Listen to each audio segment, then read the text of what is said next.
amigos? ¿Cómo están? Buenas noches, bienvenidos a Portada en esta noche calurosa de Verónica. Bueno, ayer yo pensé que había hecho calor, porque empezamos así, ¿no? Diciendo que hacía particularmente calor, pero hoy las temperaturas han llegado, han marcado, ¿cuánto? 31.5, ¿no? Así es. Y sin embargo hay gente que teniendo aire acondicionado no lo quiere poner. No lo pone, ¿no? Sí, pues. Pero qué gente tan testaruda, que no entiendo eso. Debe ser gente que está mal de salud, seguramente. Debe ser, sí. Pero mira, acá hay agüita también para los que tienen sus bochornos. Bueno, parece que esto va a seguir durante todo el mes de marzo, así que prepárense. Todavía no se sabe cómo va a ser el otoño. Ya hemos tenido alguna vez otoños raros, y donde las empresas que se dedican a la ropa han sido los más perjudicados, ¿no es cierto? Porque bueno, no es cierto, no se puede hacer nada con eso porque el clima, bueno, se da de una manera, a veces no se puede pronosticar con mucha anticipación. Bueno, algo nos pueden decir acerca de lo que va a ocurrir y nadie más indicado que el hombre del tiempo, Abraham Levy, con el que ya estamos enlazados telefónicamente para que nos lo diga. Abraham, buenas noches, ¿cómo estás? Verónica, Mario, buenas noches. Un gusto de estar con ustedes. Igualmente. Cuéntanos, ¿cuál es la explicación de esta elevada temperatura? Entiendo que tiene que ver con los vientos del norte, a diferencia de los vientos del sur. ¿Y cuánto tiempo más se va a extender? A ver, claro, hace casi 10 días que está soplando de manera inversa el viento en la costa peruana. En la costa peruana el viento tiene que soplar siempre de sur a norte. Es el viento que impulsa la corriente peruana, la corriente de Humboldt, que trae pues aguas frías, frescas, ¿no? Y que atemperan en algo las temperaturas, valga la redundancia, del mar, en esta época del año, sobre todo cuando se empieza la transición hacia el otoño, ¿no? No se ha dado eso, por el contrario, aguas cálidas del norte, que están en Ecuador, en el norte del Perú, están invadiendo el espacio de las aguas tradicionalmente templadas de la costa sur y central, y el resultado es una creciente acumulación, digo creciente, Verónica, Mario, amigos televidentes, el proceso de los vientos continúa siendo del norte y en tanto terminan nuestros pronósticos de tiempo de viento, que son 6 días, los 6 días seguirán con viento norte. Al cabo de los 6 días, el 6º día no termina el viento norte, lo que termina es el pronóstico. Y cada día que estamos haciendo corridas de pronóstico a 6 días, el resultado es el mismo. El 5º y el 6º días siguen con viento norte. Entonces, a la pregunta, ¿cuándo va a terminar? Yo diría, no tiene fin a la vista. ¿Cuánto más va a calentarse? En tanto sigan los vientos del norte, la acumulación de calor en la costa va a continuar y los 31,5 grados que ha referido Verónica hace unos instantes, los casi 24, que son la segunda noche más cálida del siglo en Lima, la que hemos vivido la noche anterior, pueden todavía, digamos, doblegarse en términos de récords, ¿no? Lo que tenemos aquí entre manos no solamente es un inicio de otoño inusualmente cálido, más cálido que el verano, sino la posibilidad de que eso se profundice más en el calendario y aparezcan los impactos económicos que, por ejemplo, en el caso de las prendas de vestir, claro, aludía Verónica. Sí, claro. Eso creo que lo hemos tenido en el 98, ¿puede ser? Bueno, el año pasado ya tuvimos un calentamiento, pero digamos, si esto deviene en un fenómeno del Niño, ya la cosa pues se va a complicar porque la extensión del calentamiento ya no es multisemanal, sino se vuelve multimensual, pero es muy temprano aún para anticipar esa condición. Claro. No, yo me refería al tema de la ropa, ¿no? Y con los empresarios. No solamente la ropa, Verónica, la pesca en general, la industria alimenticia y la agricultura, todo se afecta, en algunos casos positivamente, en algunos casos negativamente, dependiendo de la intensidad del calentamiento. ¿De acuerdo? Lo que podemos ver ahora con profundidad es 1 o 2 semanas, es un escenario muy cálido, ¿no? Típico de febrero, digamos, sí, claro, que nos va a acompañar en la costa, en toda la costa peruana, ¿no? Y si esta cosa no se detiene, si esta acumulación de calor no se detiene, entonces ya no es una alteración de tiempo, sino se vuelve una alteración de clima, y por lo tanto las escalas de tiempo pasan de ser semanales a mensuales y la posibilidad de un fenómeno del Niño de incierta magnitud crece. Y la sola circunstancia de que llegue y avancemos en el otoño no atenúa esa posibilidad o la temperatura a la que se llegaría si esto ocurriese en verano. Debería, sobre todo en el invierno en realidad, ¿no? Pero como tuvimos la experiencia, por ejemplo, en 1997, que aludía Verónica, tuvimos en esta misma época del año se empezó a generar una acumulación de calor y se generan digamos, mecanismos que se retroalimentan sobre sí mismos, Mario, que ya no obstante el otoño, el invierno y la primavera simplemente se sostienen hasta el verano siguiente, ¿no? Okay. Ese es un escenario de un niño de gran intensidad, ¿no? Pero en este momento todavía corresponde, estamos en la parte cálida del año, y corresponde pues observar las siguientes semanas para ver si esta evolución se retroalimenta sobre sí misma o simplemente decae en las siguientes semanas o meses, ¿no? Muy bien, Ojalá. a buscar la sombrita entonces. Muy bien. Muy bien. Muchas gracias, Abraham Levy, entonces, Seguimos por todos los en contacto detalles. con él. De todas maneras. Nos vemos. Gracias. Chao. Chao. A ver, tenemos algunas recomendaciones del Senami. A ver. Buscar la sombra, ¿será? A ver, Recomendaciones, ante altas temperaturas. beba agua en abundancia sin esperar a tener sed. Hay que hidratarse constantemente, claro, es Así una buena es. recomendación. Evite realizar actividades físicas al aire libre. ¿Cómo? ¿Y jugar en el parque? Ya no. Besitos en el parque tampoco, por si acaso. ¿Ah? Busque Solo lugares... en la sombra, pues. Solo en la sombra. Sí. Busque lugares ventilados y a la sombra, es lo que yo decía, ¿ves? Así es. Use ropa de tejidos naturales, ligera y holgada, de colores claros, sombrero, gafas de sol y cremas protectoras solares. Ah, eso sí, fundamental. Evite comidas copiosas. Consuma frutas y verduras.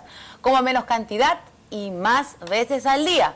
No ingiera comidas calientes. Nada de matecitos. Evite salir de casa durante las horas centrales del día, entre las 11 del mediodía, dice ahí, y las 4 de la tarde. No, Difícil, pues, eso es para Sí. los privilegiados Sí. nomás, los que no trabajan.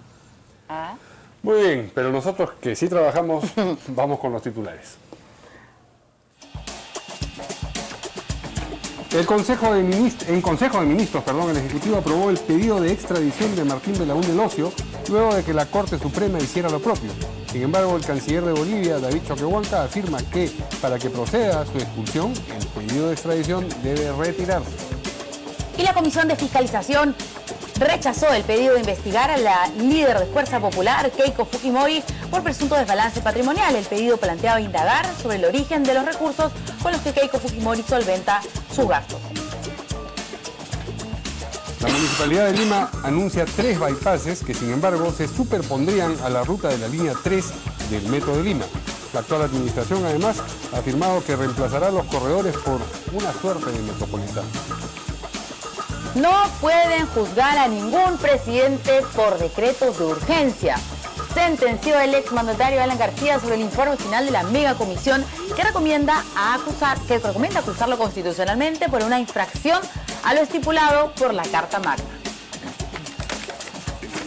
Tauro Humala sustentó su solicitud de revisión de condena, sosteniendo que, a pesar de que no disparó una sola bala, es el único sentenciado por homicidio. También comparó a Landa Guailazo con la marcha de los 4 siglos.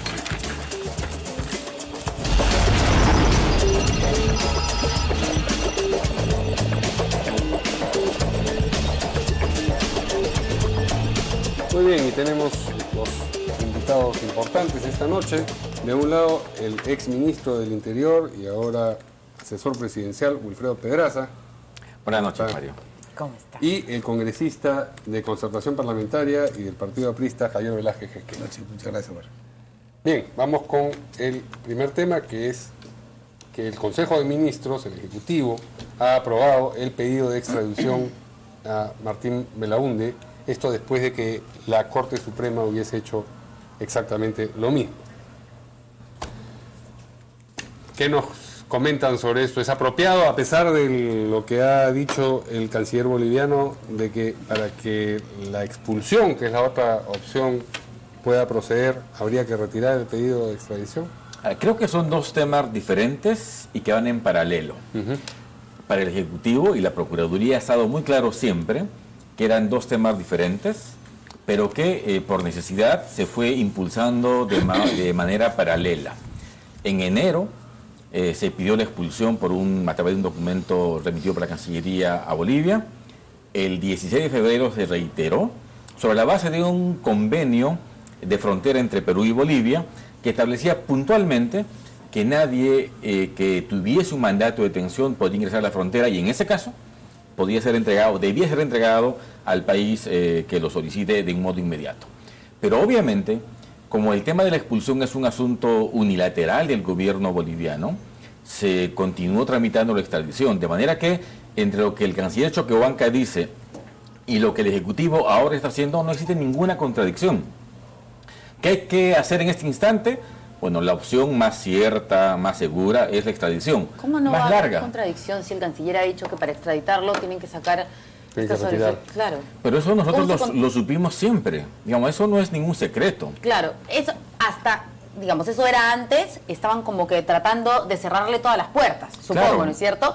Pero ahora que ya había una respuesta del gobierno boliviano, ¿no es cierto?, de la CONARE, ya me imagino que tiene que tomar una decisión, porque lo que queremos, creo todos, o no sé si el gobierno no, es tener al señor Martín Belaúnde lo antes posible, sin que es duda. de la justicia.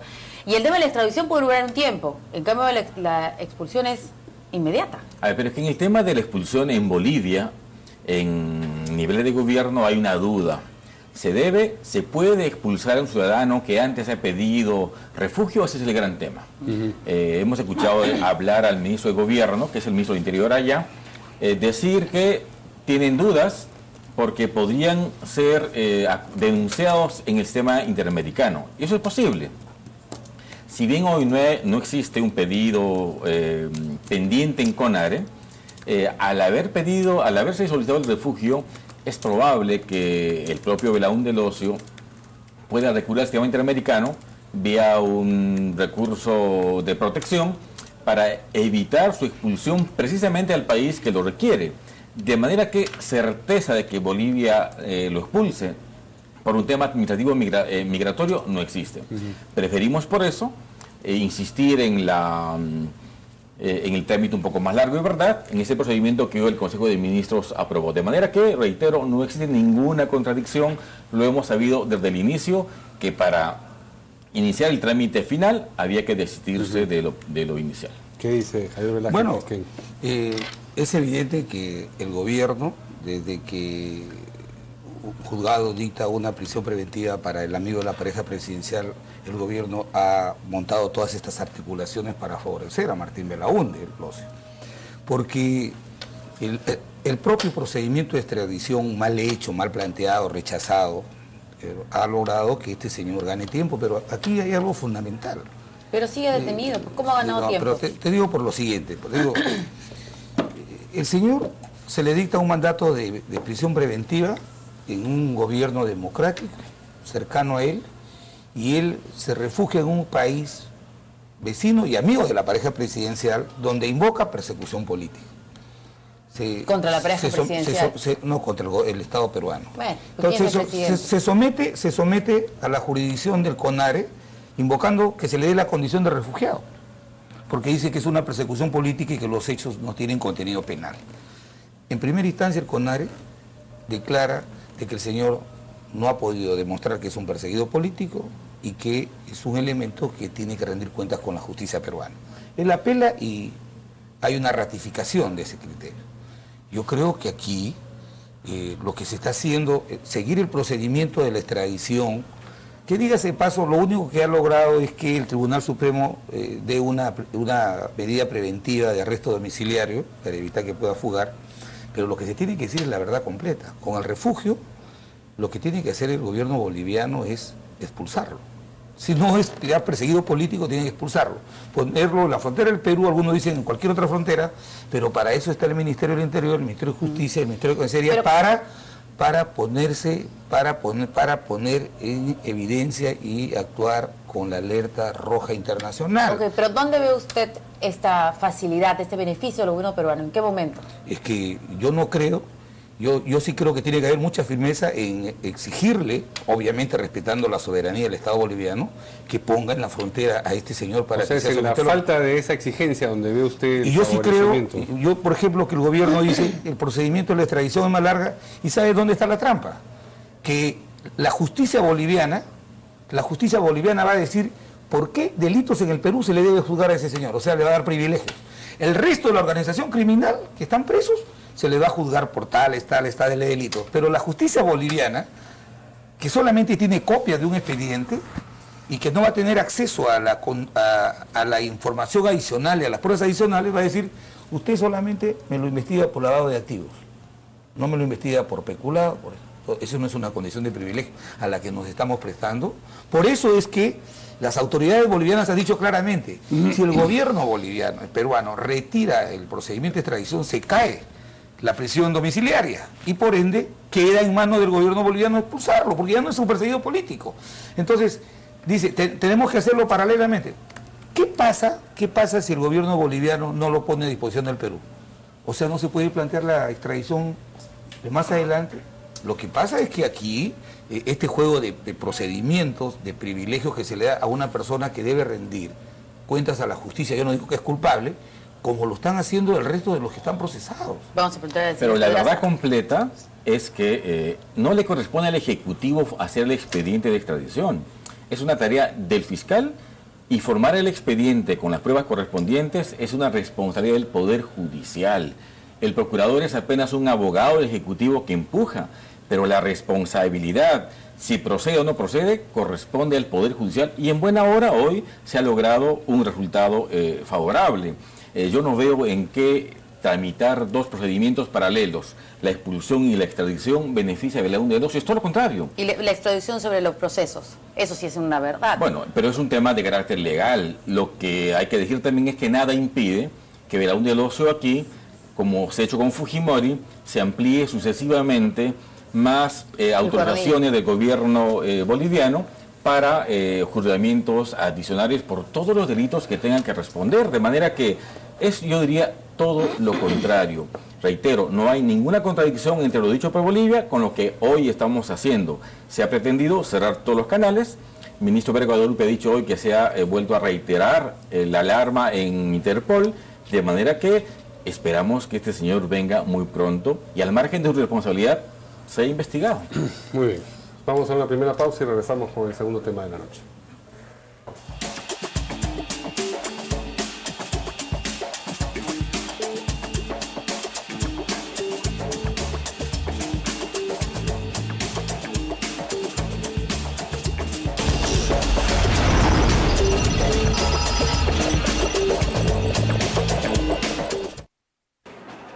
Hey, yo sé lo que tú necesitas. Sígueme. Aspiradora Karcher de polvo y agua a 249 soles y pagando con tu tarjeta O a solo 199 soles. Promart Home Center, hagámoslo juntos.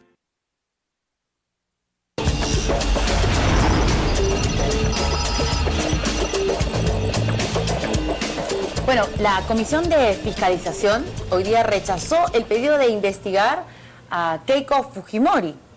Este fue un pedido además ya del 2013 y la iban a investigar por presunto desbalance patrimonial. El pedido planteaba indagar sobre el origen de sus recursos con los que Keiko Fujimori solventa sus gastos. Vamos a ver cómo fue la votación ahí en la Comisión de Fiscalización para que después aquí...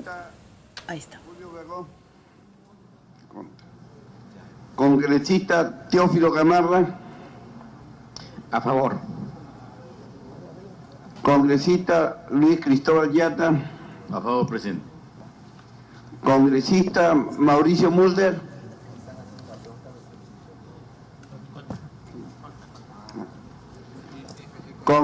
En contra, congresista Mauricio Mulder. Congresista Esther Saavedra. Congresista Segundo Tapia. En contra. Congresista Apaza.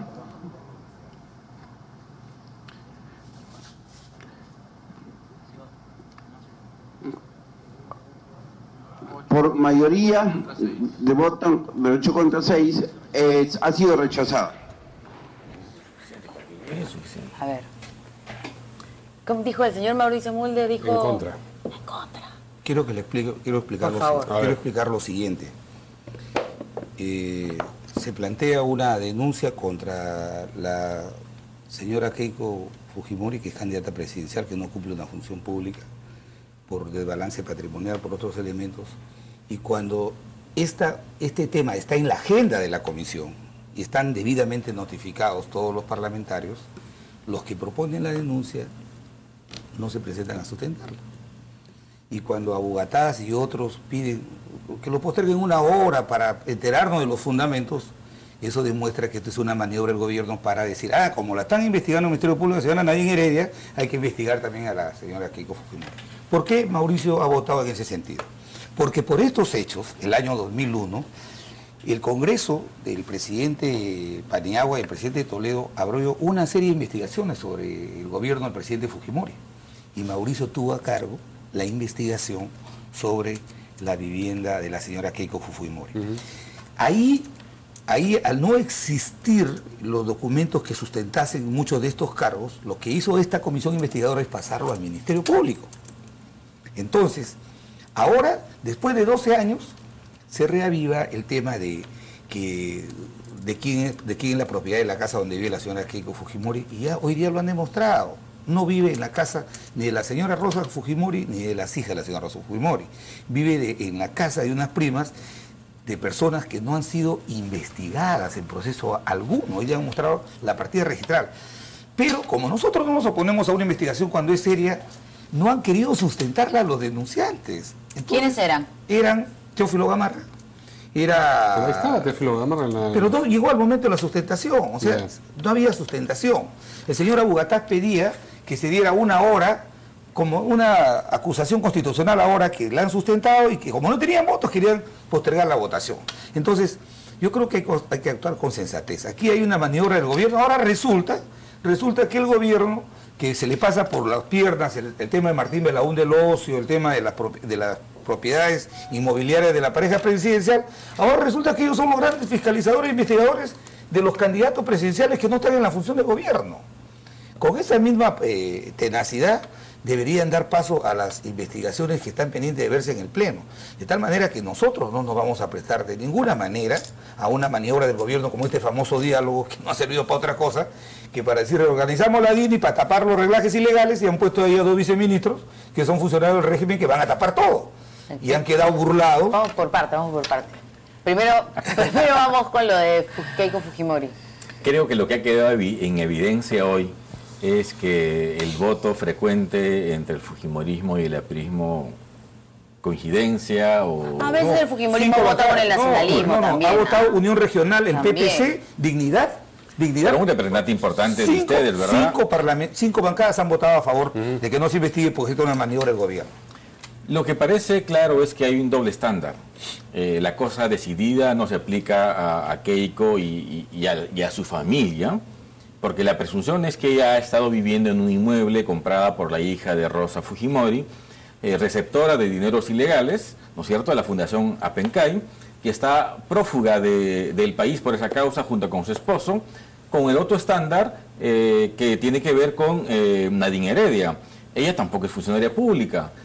Sin embargo, la cosa decidida se quiebra con una portada, invocando una portada de un diario. Pero eso lo ha hecho un fiscal, no el Congreso de la República. Es verdad, pero... Entonces no confundamos. A usted le gusta también explicar cómo son las cosas y no confundirlo. Entonces no nos confunda diciendo que lo mismo. Eso sí, el fiscal. Vaya y quéjese con la fiscalía, que presente ahí. Creo que ha presentado una queja. Además, la señora Nadine Heredia está muy bien.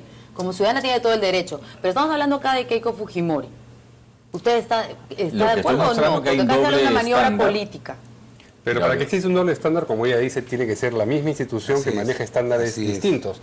Está haciéndole notar ella que una cosa es el Congreso y otra es la Fiscalía, cada una con su estándar. Además, me refiero al discurso político. Al discurso político. Porque ustedes han sostenido siempre, y sobre todo algún fujimorista, que en el centro del Congreso de la República tiene la desfachatez de agarrar un organigrama, presentar una banda encabezada por Nadine con una irresponsabilidad impresionante, digamos. Es decir, es evidente para mí que en el discurso político hay un doble estándar. La cosa decidida sirve para todos. El doctor Pedraza nos da la razón. Las investigaciones parlamentarias son políticas. Entonces, nosotros no somos una comparsa de este gobierno incompetente y que tiene que rendir muchas cuentas sobre el manejo de los fondos públicos desde la pareja presidencial. Entonces, querer abrir una investigación a una candidata presidencial de unos hechos que ya han sido investigados en comisión parlamentaria, no es verdad, hay que decirle al país, no es verdad. Sobre el tema de esta propiedad, no han podido contraponer a una prueba documentaria del testimonio de los registros públicos que establece que el domicilio donde vive la señora Keiko Fujimori es de una prima que no ha tenido proceso, no es hija de la señora Rosa Fujimori. Entonces, por ende, no es una prófuga de la justicia. Si esto fuera así, hace 12 años que este inmueble hubiera sido, hubiera sido incautado. Sí. Entonces, han pasado 4 años y qué coincidencia, a raíz que la señora Nadine Heredia queja al fiscal, dice, también que me parlamentarios también investiguen a la señora Keiko Fujimori. ¿Por qué? Ni siquiera han tenido la valentía de ir a sustentar la denuncia. Ahora, nosotros así, podemos Pero ser la haber hecho hacía años, no es en esta Es del semana. año pasado, entonces, ¿cuál es la coincidencia? No, pero te digo lo siguiente. ¿Sabes qué? Era Un aliado de pasado. ustedes preside la comisión y a los parlamentarios 3 días antes nos pasan la agenda. Y cuando nos pasan la agenda sabemos qué temas se van a ver. Y si ponen en la agenda un tema del que yo he formulado una denuncia, es mi obligación asistir a sustentarla. La denuncia fue formulada el año pasado, Antes pasó. el 2013 me parece, Ya, 2013. y hoy fue sustentado por Daniela Bugatás. ¿Cómo es que no fue sustentado? No, Claro es que, fue es que sustentado. yo me he premunido de la información necesaria. Él no era de los que había formulado la denuncia. Él ha estado pidiendo tiempo Pero para la que vinieran bancada los decidió denunciantes. que él lo Que sustente viniera- y no, así fue. Que vinieran los denunciantes. Y es más, te digo lo siguiente. No he podido tener acceso a la transcripción porque eso lo entrega en 24 horas.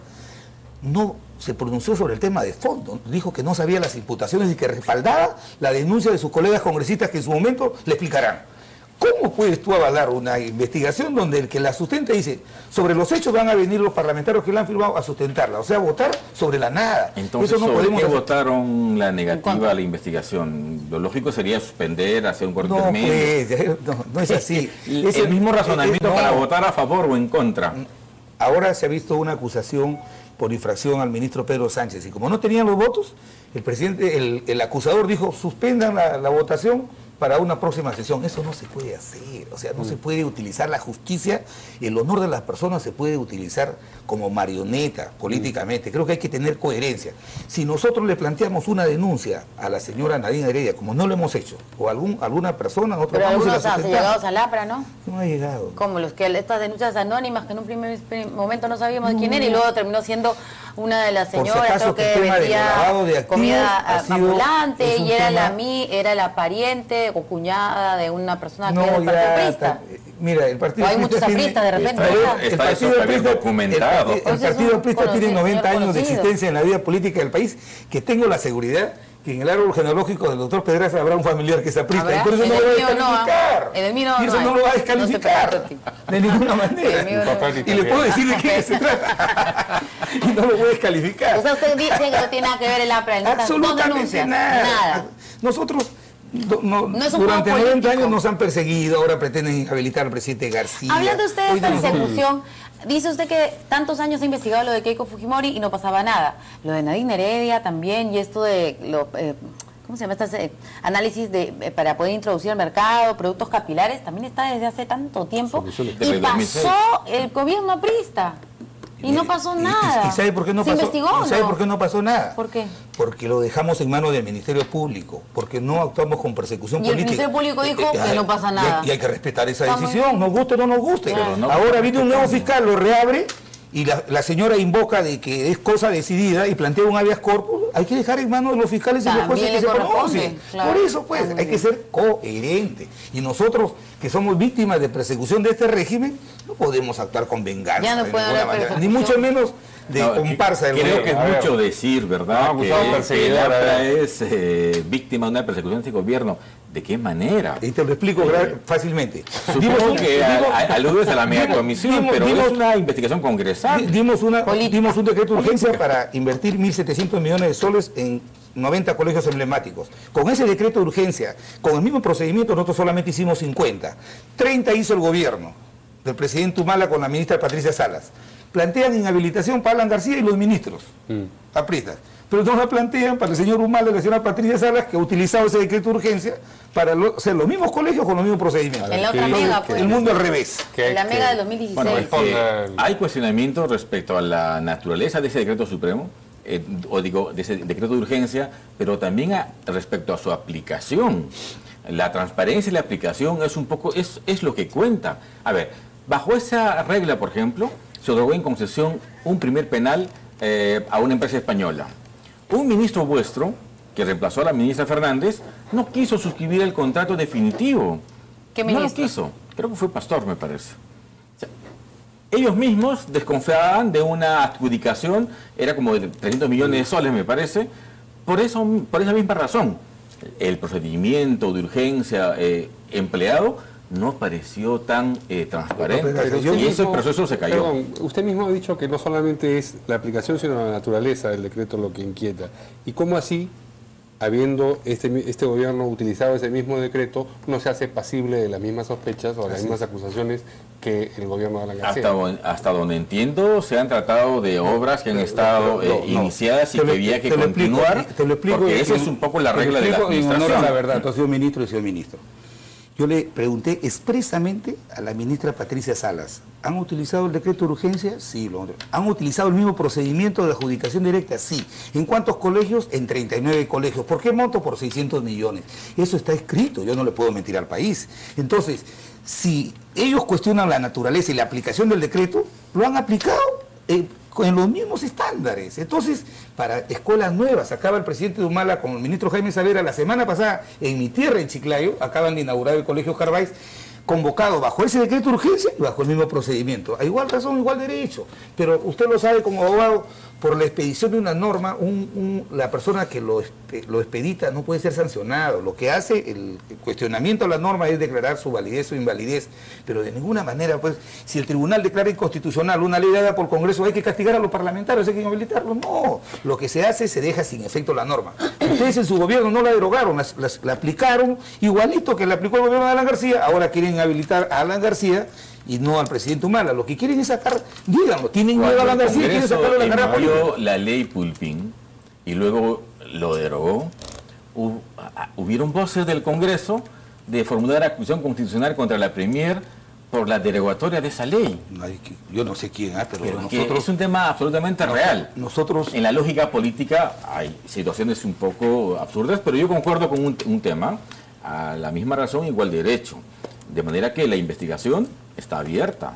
Nosotros no nos oponemos absolutamente a ninguna investigación en la aplicación de esa norma ni de cualquier otra. Bueno, precisamente a propósito del argumento que ha esbozado el congresista Javier Velázquez Quisquén, Alan García se ha defendido diciendo que no pueden juzgar a ningún presidente por decretos de urgencia. Y con varios ministros, además, sí. ¿No es cierto? Bueno, vamos a escucharlo. Un decreto de urgencia es una decisión política. Una ley también es una decisión política y a ningún parlamentario se le enjuicia por haber votado en favor de una ley.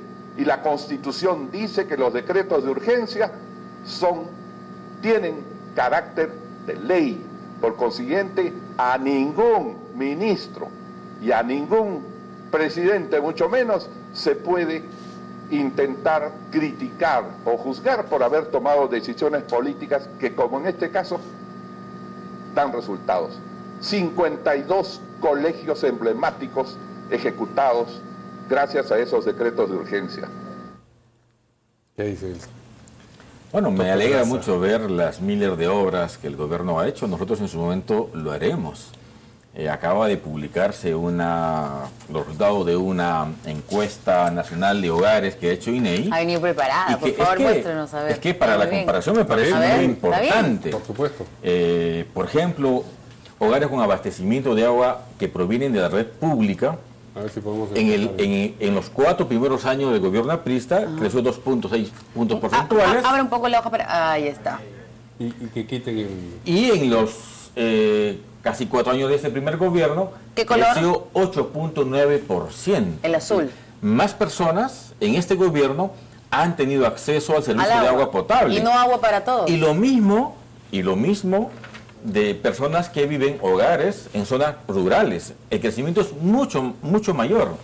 En el gobierno aprista los 4 primeros años, 0.3%, y en el gobierno actual, 25.6 puntos. Es decir, hay una inversión enorme. El presidente García decía hoy, no hay inversión, no hay obras, y no, pues, se refiere, por ejemplo, a la carretera. A ver, ¿eso qué es? Red Vial Nacional. Red Vial Nacional al 2013. Entre el 2011 y el 2013, de 129.000 kilómetros aproximadamente, crecimos a 156.000 kilómetros. La diferencia es notable. De manera que para ser equitativos también, obras hay. En su momento serán documentadas correctamente. Esta es información oficial. Sí, sí, es una información oficial, pero es una verdad a medias.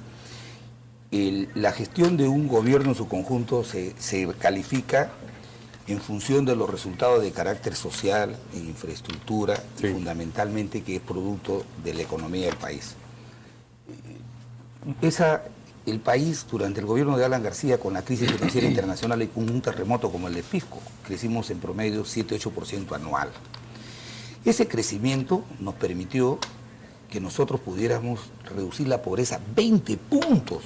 20 puntos, 4 puntos por año. Ahora que menciona Entonces, Pisco, ahora que miremos resultados sociales, por ejemplo, obviamente van a decir, hemos ampliado los programas sociales, que fácil es, pues, como han encontrado la mesa servida, han ampliado el tema Fácil, de pensión no, 65. vocación. Entonces, pensión 65, me parece que Es muy bien, beca vocación 18. de atender a la clase necesitada. Pero nosotros hemos reducido 20%, 20 puntos la pobreza, 4 puntos la pobreza extrema, hemos reducido 5 puntos la desnutrición crónica infantil.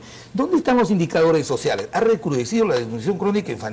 Ahora, lo que está incluyendo ahí, en la estadística de carreteras, por ejemplo, son los proyectos que recién se están otorgando vía iniciativas privadas. Pero no menos cierto es que para todos los peruanos, la caída del crecimiento de la economía ha hecho que un motor del crecimiento de la inversión privada, como es la construcción, se haya caído, se haya congelado. Entonces, el gobierno... Yo no sé cuándo van a mostrar sus obras, porque nosotros podemos decir, por ejemplo, en Lima, la línea 1 del metro, el Ministerio, el Teatro Nacional, el Hospital del Niño. ¿Qué obra importante tiene el gobierno que está debajo de la tierra? En Lambayeque no han hecho, pero ni siquiera un solo colegio. Están inaugurando obras que las paralizaron cuando entraron ellos y las están terminando de hacer las que nosotros dejamos en ejecución y presupuestadas.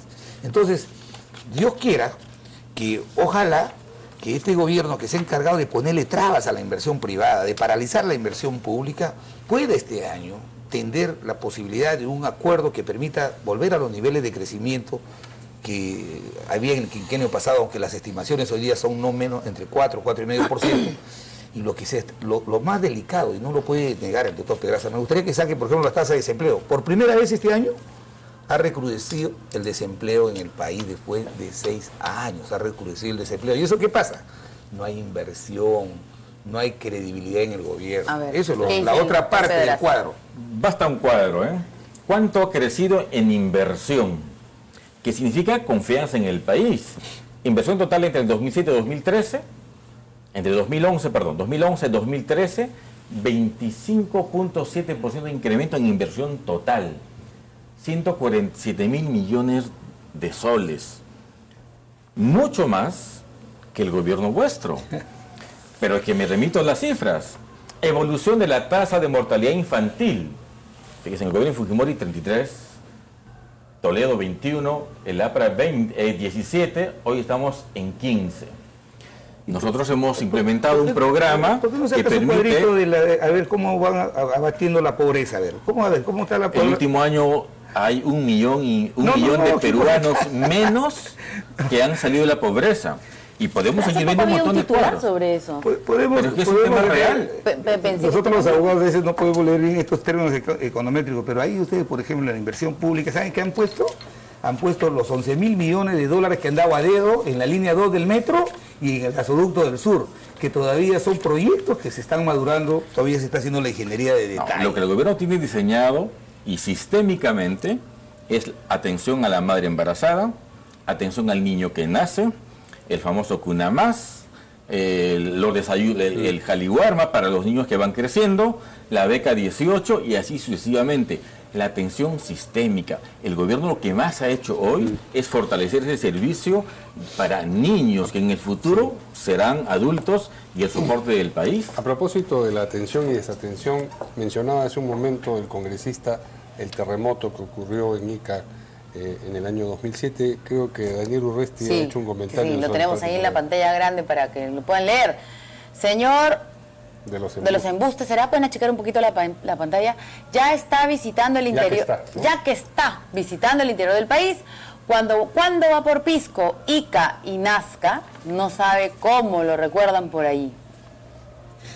Bueno, yo lo diré que... Faltó Chincha. Quiero Que decirle, Chincha está destruido y está acá 2 horas el nomás. señor que facilitó Caracas. la salida de Martín Belaúnde del Ocio tiene que explicarle al país cómo fue que supuestamente que iba a meter el tercer gol apresando a Martín Belaúnde del Ocio Segundo. cuando... El segundo nomás. Ya le está dando más goles ya a usted. No. El primero era Orellana. Primero Álvarez, el segundo Orellana, el tercero ok, era sí, esto. sí, sí. O sea, sí, Tiene recuerdo. razón. Mientras salía a hacer sus operativos a la Cachina, facilitada con algunos elementos del gobierno la salida de Martín Belaúnde del Ocio hasta Desaguadero. No tiene autoridad moral, por eso no me voy a referir más a esta persona. Bueno, pero quizás sí quiere hablar sobre el tema. El señor Pedraza. Evidentemente, Pisco es un dolor, diría, para el país.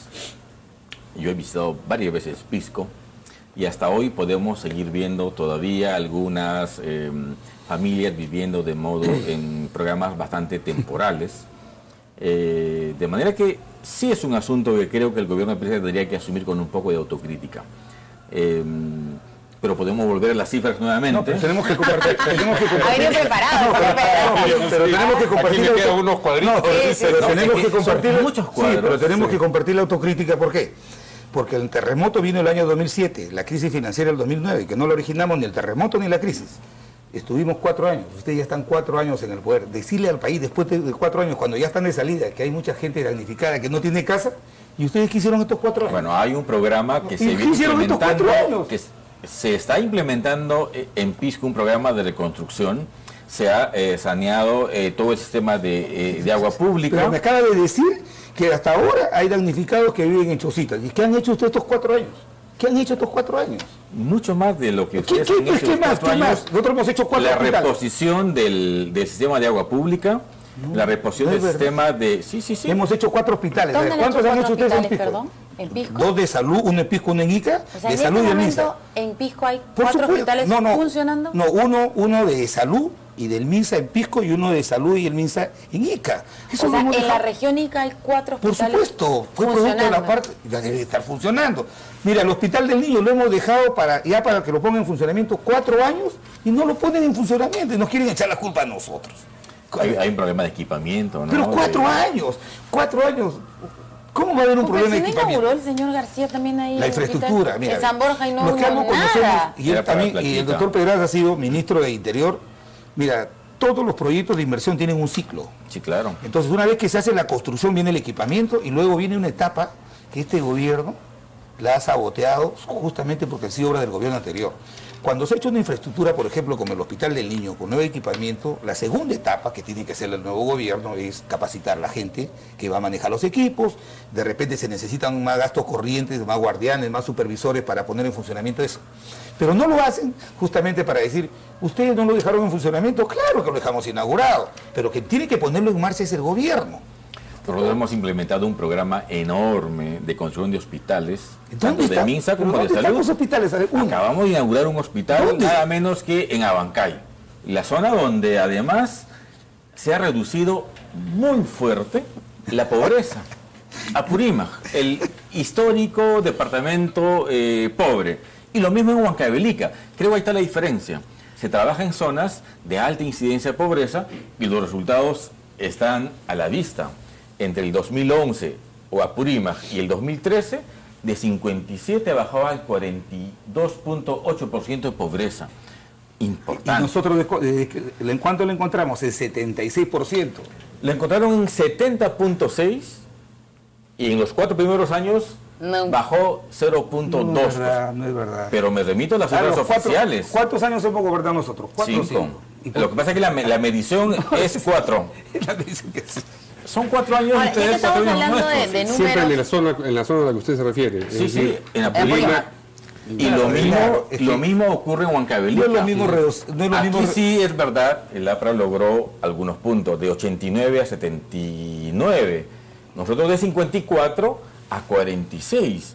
O sea, está comenzándose a notar la inversión en infraestructura, Bueno, entonces, en carreteras, entonces, en el país, hospitales, entonces yo estoy, que es un dato real. Entonces yo estoy en un país que no es el Perú, porque los 5 años que he pasado, todo el Perú lo reconoce, que hemos derrotado la pobreza a 20 puntos, que el país crecía 7%, y yo no entiendo, la verdad que no lo entiendo, cómo un país que durante estos 4 años ha crecido no más del 3%, o sea, ha reducido el nivel de inversión en todos los niveles a la tercera parte, puede haber tenido este tipo de indicadores y no tienen una incidencia en los indicadores sociales que son salud, desnutrición crónica infantil y pobreza. Pero sí en popularidad, porque tienen a este momento el mismo índice de aprobación, ¿no es cierto? Tanto lo que fue Alan García en esta época como Ollantumala. ¿Por qué cree usted? Yo por una sencilla razón. Este gobierno, igualito, este gobierno ha llevado los recursos a los... Pero ahí, o sea, no es nada. Este gobierno ha llevado a los programas sociales, ha creado programas sociales. Y Alan García también. Pero los programas sociales tienen que ser intervenciones transitorias.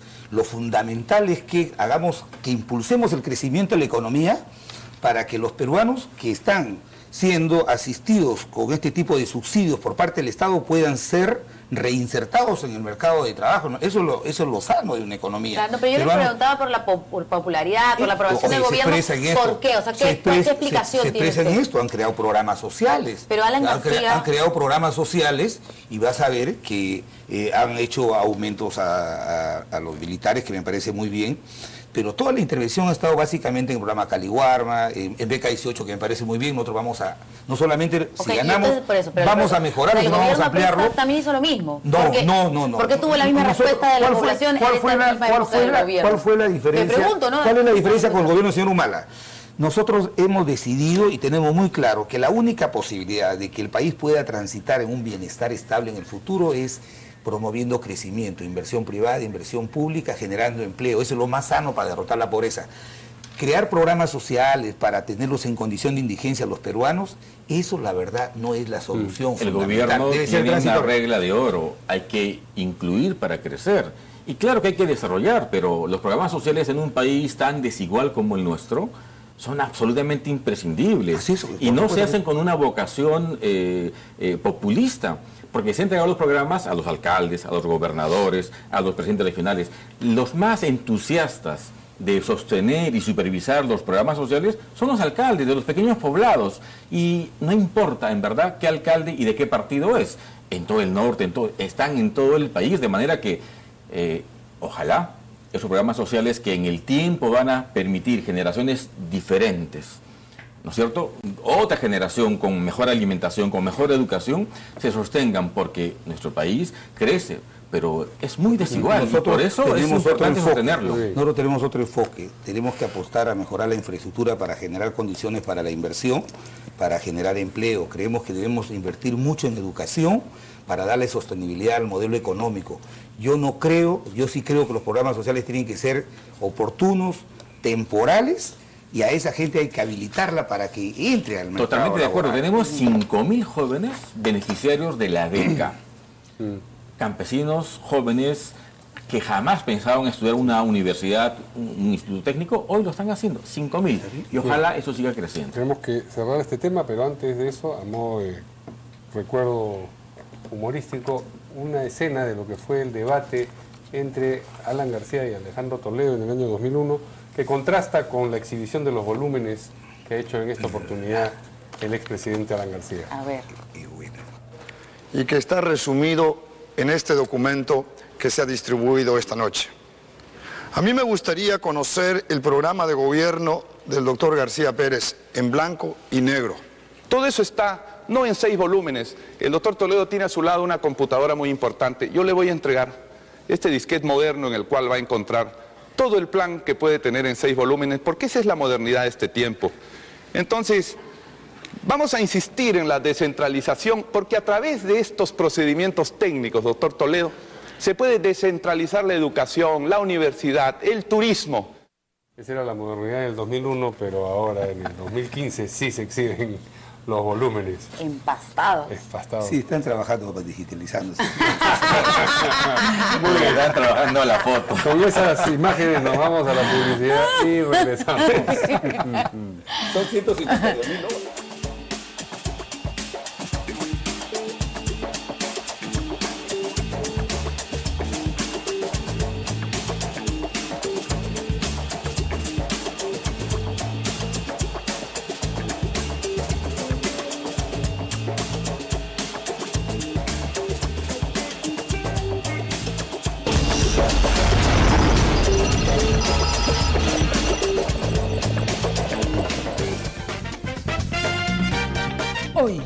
En No culpes a la noche, entrevista con el dirigente del partido aprista Jorge del Castillo.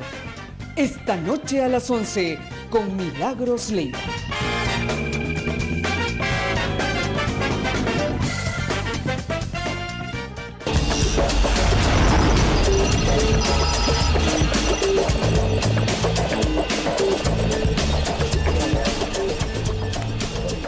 Muy bien, vamos con el siguiente tema que tiene que ver con la Municipalidad de Lima. Así es, bueno, ha anunciado que va a haber 3 bypasses, es una publicidad que ha salido ahora en diferentes medios de comunicación, pero iría, al parecer, sobre la ruta de la línea 3 del metro. Eso es lo que, bueno, no se entiende muy bien.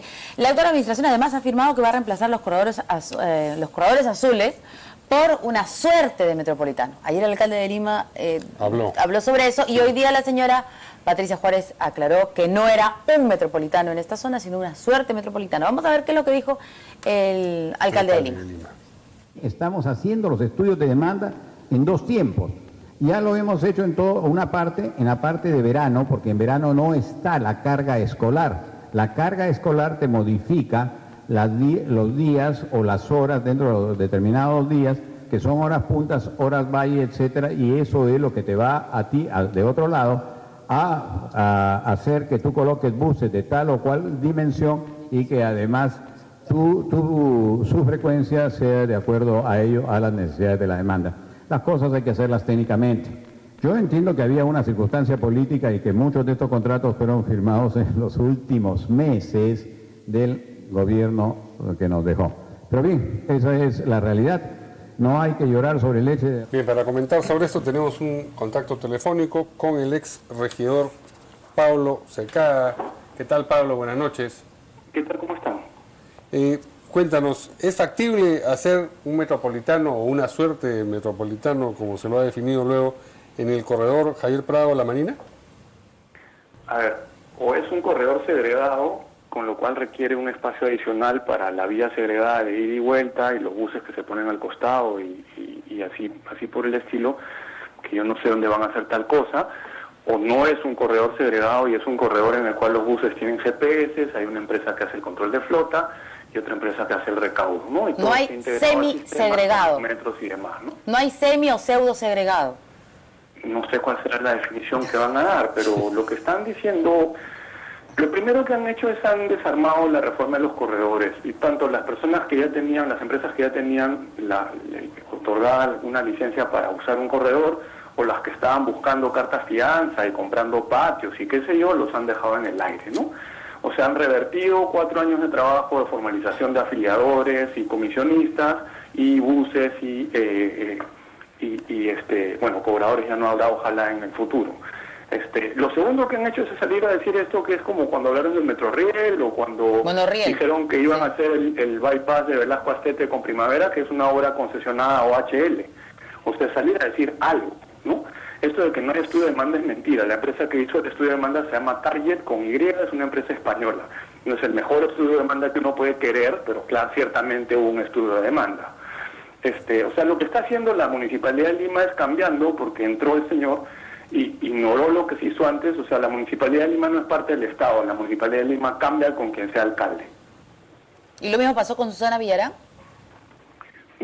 No, que yo sepa, el Metropolitano tenía 250.000 de pasajeros y terminó con 500.000 de pasajeros porque se hicieron reformas, se incluyeron los articuladores, se mejoraron las estaciones, se hicieron una serie de reformas. A alguien que heredó del Banco Mundial un plan de 10 metropolitanos, solo hizo uno y lo hizo mal. ¿Y esto se contrapone a la línea 3 del metro, como se ha dicho? Sí, hay obras que pues posiblemente estén en el lugar de la línea 3, sí, pero me parece lo que está pasando gravísimo. O sea, lo que Lima requiere es un sistema integrado de transporte diseñado trabajando de la mano del Ministerio de Transportes con Lima, con Callao, de modo que hay metros que se llevan a buses de 18, que te llevan a buses de 12, que te llevan a buses de 9, Callao no hace lo que le da la gana, ¿no? Y no tenemos eso, pero ni para empezar. Y la reforma esta, que tanto denigran, es una reforma que se está trabajando con éxito ahora en Santiago, pero que casi le cuesta el puesto a Bachelet en su momento, y que todavía tiene por trabajar para adelante en Bogotá, y que se está usando en un montón de países del mundo. O sea, nadie descubrió la pólvora acá. Y es un sistema que funciona perfectamente si tienes una empresa que te hace el control de flota, si tienes otra empresa que te hace el recaudo, que es el mismo recaudo de los metros y demás. O sea, Castañeda es un sinvergüenza, y lo que está diciendo la administración Castañeda es tomar el pelo a la gente. Bueno, esas palabras seguramente van a ser recogidas mañana por la prensa. Muy bien. Y una consulta ya para terminar, ¿cómo son sus aspiraciones políticas? Porque hemos visto ahora, bueno, hasta hace unas semanas, ¿no es cierto?, unos problemas internos ahí en el PPC. ¿Cuál es su situación actual? Ninguna, estoy suspendido por 4 años. 4 en mi casa años. no quieren que sea candidato a nada, o sea que si no es por la suspensión es por razones familiares. Muy bien. Bueno, pero muchas gracias, atenderá mucha siempre las suerte. llamadas telefónicas. Claro, por supuesto. Muchas gracias. Gracias, buenas noches. Bueno, a ustedes. Listo. ¿Qué dicen acá como usuarios, ¿no es cierto?, de las Bueno, calles de Lima? Primero diré lo siguiente.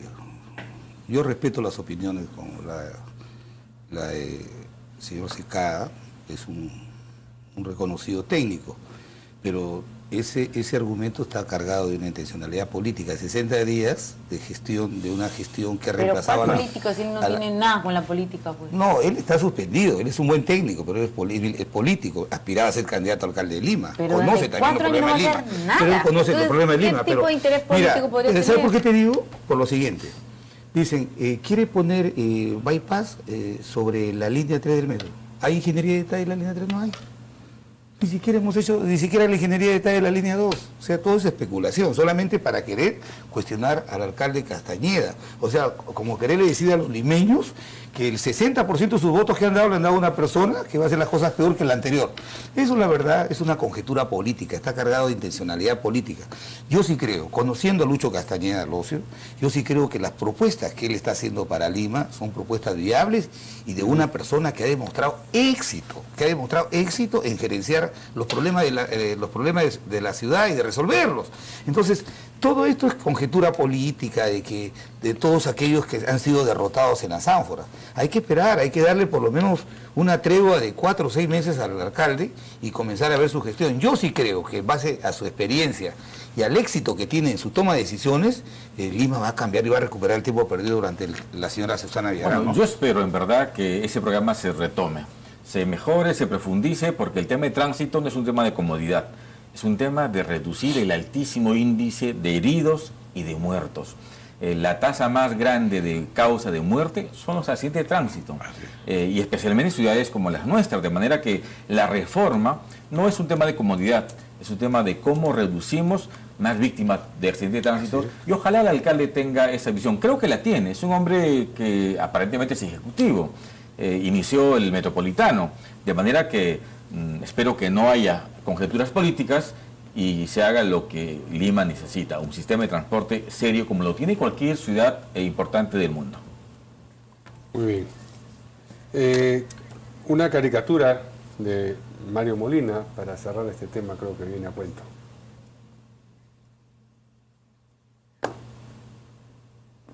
En el último mes, ¿ha presenciado alguna infracción de tránsito? Es un cadáver que estaba con los periódicos. Bueno, muy bien, o muy mal en realidad, pero nos tenemos que ir. Muchas gracias a nuestros invitados de esta noche. Buenas noches. Y nosotros nos ponemos a ver mañana por la noche. Los esperamos.